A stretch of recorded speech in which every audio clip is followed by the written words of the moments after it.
Students often ask me which books they should follow to crack CLAT. Now we clear one myth immediately. Success in CLAT does not depend on collecting multiple books. It depends on how many times you revise a limited number of high quality sources.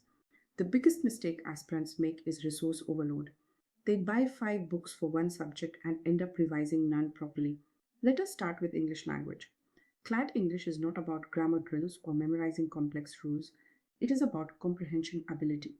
To improve this, you must read newspaper editorials daily.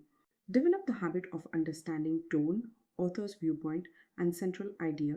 For vocabulary building, one standard book is enough. Do not spend excessive time learning rare words. Instead, focus on contextual understanding. Solve passage based questions regularly because that is the real exam pattern. Now, coming to legal reasoning. This is the most important section in CLAT. But here is the truth: you do not need deep theoretical law knowledge. The exam gives you principles within the passage. Your job is to apply them logically.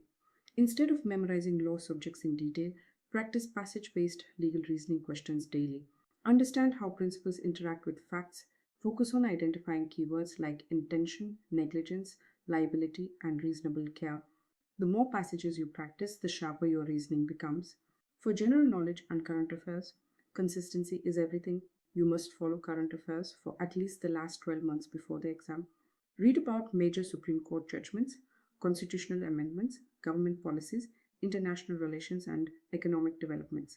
Monthly compilations can help, but revision is the real key. Revise current affairs multiple times so that facts become automatic in your mind. Quantitative techniques is the section many humanities students fear, but it is actually scoring if approached correctly.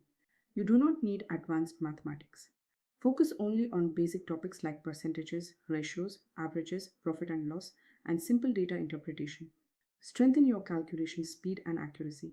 Even scoring 8 to 10 correct answers here can create a strong competitive advantage.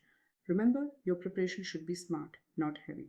One reliable source per subject, multiple revisions, and continuous practice of mocks will give you far better results than scattered preparation.